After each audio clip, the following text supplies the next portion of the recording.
আসসালামু আলাইকুম সুপ্রিয় দর্শক, সর্বশেষ আন্তর্জাতিক খবরে আপনাদেরকে স্বাগতম। আপনাদের সাথে আছে আমি মোহাম্মদ কাউসার। চলুন দেখে নেই শুরুতে আজকের সংবাদ শিরোনামগুলো। সাগর থেকে মার্কিন যুদ্ধজাহাজ খেদানোর দাবি চীনের, নাকচ পেন্টাগনের। কিম জনসমক্ষে আসার 24 ঘন্টা না যেতেই দক্ষিণ কোরিয়ার সীমান্তে হামলা। ইসরায়েলের বিরুদ্ধে নিষেধাজ্ঞা আরোপের প্রস্তাব 130 ব্রিটিশ এমপির। আফগানিস্তানে মুক্তি পেয়েছে 98 তালেবান বন্দী। বছরের শেষ নাগাদ করোনা ভাইরাসের টিকা হাতে পাবে যুক্তরাষ্ট্র, দাবি ডোনাল্ড ট্রাম্পের। কাশ্মীরে স্বাধীনতাকামীদের হামলায় ভারতীয় সেনাবাহিনীর কর্নেল সহ 50 সেনা নিহত। তথ্য ফাঁস, করোনার উৎস নিয়ে মিথ্যা বলছে চীন। ইয়েমেনের খাদ্য ও ওষুধবাহী গাড়িতে হামলা চালিয়েছে সৌদি আরব। সুপ্রিয় দর্শক, এতক্ষণ দেখছিলেন সংবাদ শিরোনামগুলো। এখন আমরা চলে যাচ্ছি বিস্তারিত খবরে। যুক্তরাষ্ট্রের নৌবাহিনীর একটি যুদ্ধজাহাজকে দক্ষিণ চীন সমুদ্র থেকে এ সপ্তাহে বিতাড়িত করার দাবি করেছে চীন। দেশটির সেনাবাহিনী জানায় ইউএসএস ব্যারি নামক ওই জাহাজটি গত সপ্তাহে অবৈধভাবে চীনের জিসা জলসীমায় ঢুকে পড়ে, তবে বিষয়টি অস্বীকার করেছে যুক্তরাষ্ট্রের কর্মকর্তারা।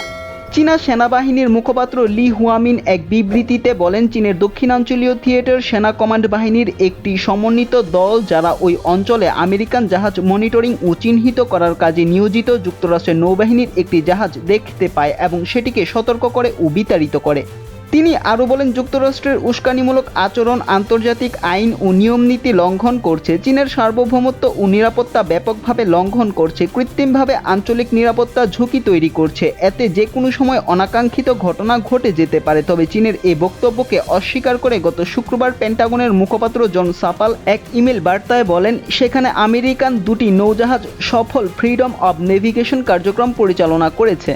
তার মধ্যে অন্যতম ছিল মিসাইল ধ্বংসকারী ইউএসএস ব্যারি। দুটি জাহাজই আমাদের পছন্দমতো সময়ে কার্যক্রম শুরু করে শেষ করেছে। যুক্তরাষ্ট্রের যুদ্ধজাহাজকে দক্ষিণ চীন সমুদ্র থেকে বিতাড়িত করার প্রশ্নই আসে না।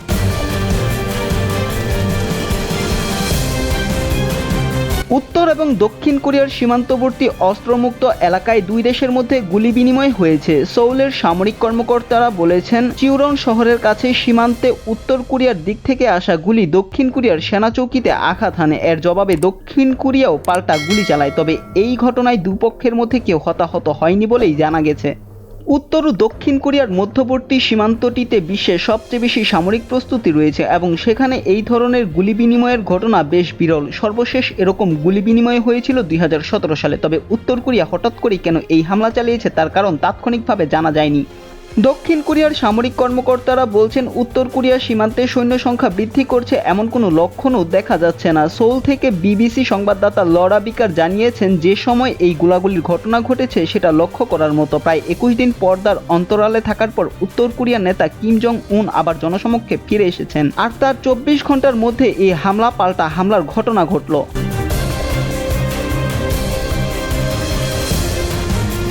ইহুদিবাদী ইসরায়েলের বিরুদ্ধে প্রায় 130 জন ব্রিটিশ এমপি অর্থনৈতিক নিষেধাজ্ঞা আরোপের আহ্বান জানিয়েছেন। অধিকৃত ফিলিস্তিনের পশ্চিম তীর সংযুক্ত করার পরিকল্পনার জন্য এই প্রস্তাব দেওয়া হয়েছে। ইসরায়েল যদি আন্তর্জাতিক আইন উপেক্ষা করে পশ্চিম তীরকে নিজেদের অংশ হিসেবে যুক্ত করে নেয়, তাহলে তেল আবিবের বিরুদ্ধে ব্রিটিশ সরকারকে নিষেধাজ্ঞা আরোপ করতে হবে বলে মত দিয়েছেন তারা।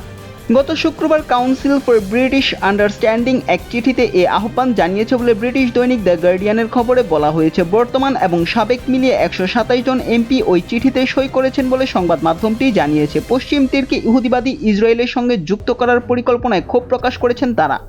চিঠিতে ব্রিটিশ প্রধানমন্ত্রী বরিস জনসনের কাছে দাবি জানিয়ে এসব এমপি বলেছেন, প্রধানমন্ত্রীকে পরিষ্কার করতে হবে যে আন্তর্জাতিক আইন অনুসারে পশ্চিম তীর সংযুক্ত করার পরিকল্পনা অবৈধ এবং এ ধরনের পদক্ষেপ নিলে তেল আবিবকে কঠিন পরিণতি ভোগ করতে হবে। যুদ্ধের মাধ্যমে কোনো ভূমি দখল করা সম্পূর্ণভাবে নিষিদ্ধ হওয়ার বিষয়টি আন্তর্জাতিক আইন একেবারে পরিষ্কার বলে জানিয়েছেন তারা। প্রসঙ্গত, আগামী 1 জুলাই থেকে পশ্চিম তীর ও জর্ডান উপত্যকা সংযুক্ত করার ব্যাপারে মন্ত্রী পরিষদে আলোচনা শুরু হবে বলে ঘোষণা দিয়েছে ইহুদিবাদী ইসরায়েলের প্রধানমন্ত্রী বেনিয়ামিন নেতানিয়াহু। এরপরই ব্রিটিশ সাবেক ও বর্তমান এমপিরা এই চিঠি দিলেন। 1967 সালে যখন পশ্চিম তীর ও পূর্ব জেরুজালেম ইসরায়েল দখল করেছিল, ওই সময় থেকেই 6.5 লাখ ইহুদি বর্তমানে 100টি বসতিতে বসবাস করছে। ফিলিস্তিনিরা ভবিষ্যৎ ফিলিস্তিন রাষ্ট্র প্রতিষ্ঠার জন্য গাজা উপত্যকার পাশাপাশি এই অঞ্চলগুলো ফেরত চাচ্ছে। আন্তর্জাতিক আইন অনুসারে অধিকৃত পশ্চিম তীর ও পূর্ব জেরুজালেম এ দুটি অঞ্চলে ইহুদিদের বসতি অবৈধ ধরা হয়।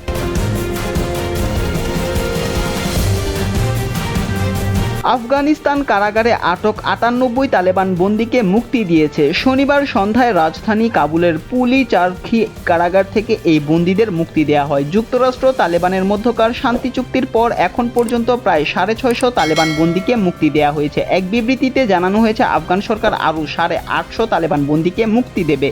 আফগানিস্তানে প্রায় ১০০ তালেবান বন্দীকে মুক্তি দেওয়ার বিষয়টি দেশটির ন্যাশনাল ডিরেক্টর অব সিকিউরিটির এক বিবৃতিতে নিশ্চিত করা হয়েছে। তালেবানের সাথে যুক্তরাষ্ট্রের শান্তি চুক্তির অংশ হিসেবে তালেবান বন্দীদের মুক্তি দেওয়ার বিষয়ে গত ১১ মার্চ এক ডিক্রিতে স্বাক্ষর করেন আফগানিস্তানের প্রেসিডেন্ট আশরাফ গানি। সেই চুক্তির আওতায় সম্প্রতি আফগান বন্দীদের মুক্তি দেওয়া হলো।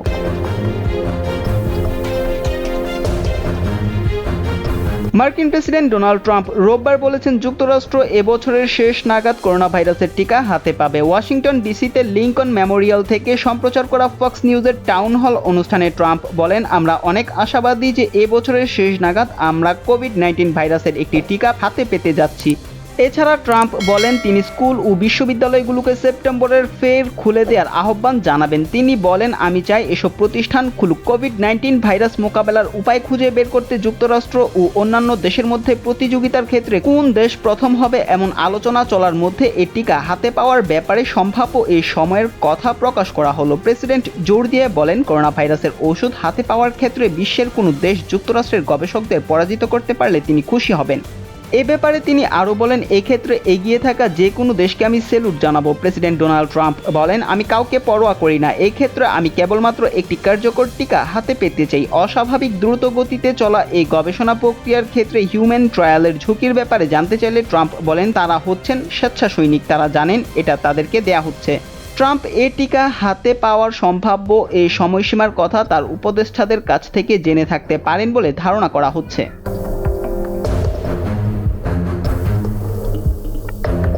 ভারত নিয়ন্ত্রিত কাশ্মীরে স্বাধীনতাকামীদের হামলায় ভারতীয় সেনাবাহিনীর এক কর্নেল ও এক মেজর সহ ৫০ সেনা নিহত হয়েছে। কাশ্মীরের উত্তরাঞ্চলে কুপওয়ার হান্দোরায় এলাকায় এই ঘটনা ঘটে।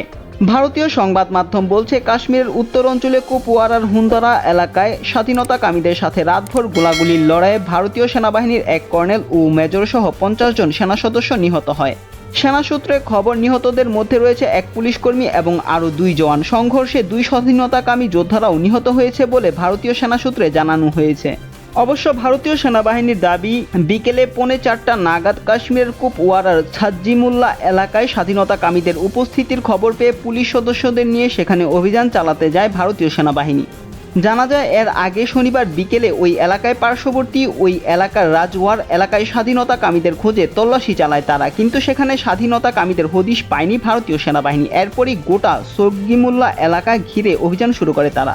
পরে একটি বাড়িতে অভিযান চালায় যৌথ বাহিনী। বাহিনীর নেতৃত্বে ছিলেন এক কর্নেল ও মেজর। প্রথমে আশেপাশের বাড়িগুলো ফাঁকা করে দেয় সেনাবাহিনী, তারপর অভিযানে নামে। পরে ভারতীয় সেনাবাহিনী ও স্বাধীনতাকামী যোদ্ধাদের মধ্যে গোলাগুলি শুরু হয়। এভাবে বেশ কয়েক ঘন্টা দুপক্ষের মধ্যে গুলির লড়াই চলে। তারপর কিছুক্ষণ গুলিবর্ষণ বন্ধ থাকে। এই সুযোগে ভারতীয় সেনাবাহিনী ওই বাড়ির আরও কাছে গিয়ে নিরাপত্তা আরও কড়া করার চেষ্টা করে। এরপর আবারও গুলির লড়াই চালু হয়। ভারতীয় সেনাবাহিনী দাবি করছে, সেনাবাহিনীর যে দলটি বাড়িটিকে ঘিরে ফেলেছিল স্বাধীনতাকামীদের আক্রমণে তাদের সঙ্গে রেডিও যোগাযোগ বিচ্ছিন্ন হয়ে যায়। পরে অতিরিক্ত বাহিনী পরিস্থিতি নিয়ন্ত্রণে আনার চেষ্টা করতে ব্যাপক গুলির লড়াই শুরু হয়। রাতভর দুই পক্ষের মধ্যে দফায় দফায় গুলির লড়াইয়ে ভারতীয় সেনাবাহিনীর ২ শীর্ষ অফিসার, ২ জওয়ান এবং জম্মু কাশ্মীরে পুলিশের এক কর্মকর্তা সহ ৫০ জন নিহত হন। যুদ্ধে নিহত হয়েছে ২ স্বাধীনতাকামীও। তবে বাড়ির ভিতরে আরও কতজন স্বাধীনতাকামী যোদ্ধা রয়েছে সে বিষয়ে এখনও স্পষ্ট নয় বলে দাবি করেছে ভারতীয় সেনাবাহিনী।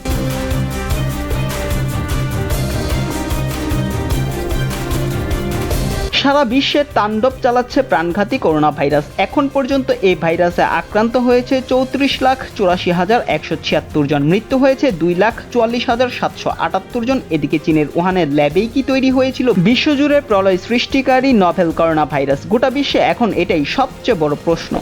মার্কিন প্রেসিডেন্টের দাবি উহানের ভাইরোলজি ল্যাবরেটরি থেকে লিক হয়ে ছড়িয়ে পড়েছে প্রাণঘাতী এই ভাইরাস। চীনের কাছ থেকে এজন্য বড় অঙ্কের ক্ষতিপূরণ আদায় করে ছাড়বেন বলে হুমকি দিয়েছেন তিনি। যদিও মার্কিনীদের এমন দাবিকে ষড়যন্ত্র তত্ত্ব বলে উড়িয়ে দিয়েছে চীন। তাদের দাবি একটি মাছের বাজার থেকে ভাইরাস ছড়িয়ে পড়েছে।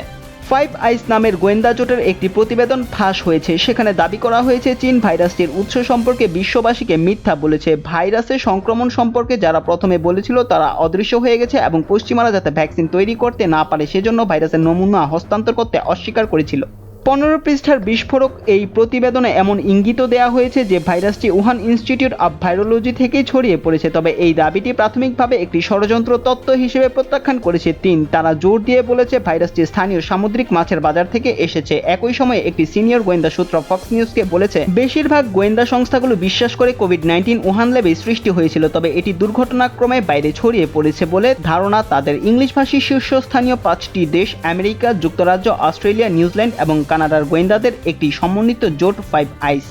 তারা নিজেদের মধ্যে গোয়েন্দা তথ্য ভাগাভাগি করে থাকে। জোটের প্রতিবেদনে ভাইরাসটি ছড়ানোর বিষয়ে চীনকে দায়ী করা হয়েছে এবং এটাকে আন্তর্জাতিক স্বচ্ছতার উপর হামলা বলে অভিহিত করা হয়েছে। চীন কিভাবে সারা বিশ্বে এই মহামারীটি ছড়িয়ে দিয়েছিল সেই সম্পর্কে প্রতিবেদনটিতে বলা হয়েছে চীন শুরু থেকে ভাইরাসটি সম্পর্কে মিথ্যা তথ্য দিয়েছে।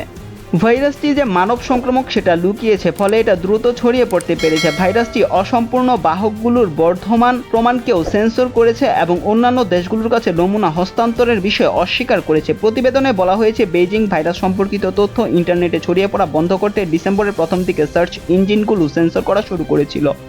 বিশ্ব স্বাস্থ্য সংস্থা চীনের দাবির সাথে চলছিল এবং প্রতিবেশী দেশগুলোর উদ্বেগ সত্ত্বেও ভাইরাসটির মানব থেকে মানবিক সংক্রমণকে অস্বীকার করেছে। গোয়েন্দাদের সম্মিলিত এই জোট দেখেছে যে চীনের কাছে ডিসেম্বরের প্রথম দিক থেকে ভাইরাসটির মানব সংক্রমণের প্রমাণ রয়েছে। তবুও বেইজিং 20 জানুয়ারি পর্যন্ত এটা অস্বীকার করে গেছে।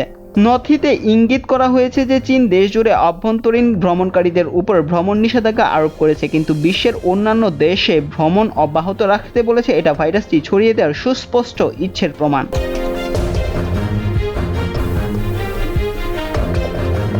যুদ্ধ কবলিত এবং করোনা ভাইরাসে আক্রান্ত ইয়েমেনের কয়েকটি খাদ্য ও ওষুধবাহী গাড়িতে হামলা চালিয়েছে সৌদি যুদ্ধ বিমান। আল বাইদা প্রদেশে বিমান হামলার কয়েকদিন পর ইয়েমেনে এটি হচ্ছে সৌদি আরবের সর্বশেষ বিমান হামলা। আজকের হামলায় অন্তত 12 জন আহত হয়েছে। মানবাধিকার কর্মীরা বলেছেন সৌদি আরব যুদ্ধবিরতি ঘোষণা করার পর নিজেই তা মানতে চায় না। এই হামলা তার সুস্পষ্ট প্রমাণ। যখন দারিদ্র্যপীড়িত ও যুদ্ধ কবলিত ইয়েমেন প্রাণঘাতী করোনা ভাইরাসের বিরুদ্ধে লড়াই করছে, আজকের হামলায় অন্তত 12 জন আহত হয়েছে।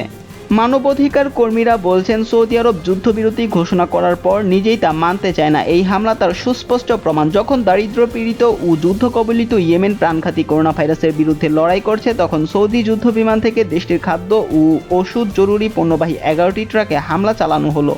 ইয়েমেনের স্বাস্থ্যমন্ত্রী সংবাদ সম্মেলনে অভিযোগ করেছেন ইচ্ছা করে ইয়েমেনে করোনা ভাইরাসের প্রাদুর্ভাব ঘটাতে চাইছে সৌদি আরব। বিশেষজ্ঞরা বলছেন দারিদ্র্যপীড়িত ইয়েমেনে গত 5 বছরের বেশি সময় ধরে যুদ্ধের কবলে পড়ে রয়েছে। এ অবস্থায় কোনো মতেই তার পক্ষে করোনা ভাইরাসের আরেকটি মহামারী মোকাবেলা করা সম্ভব নয়।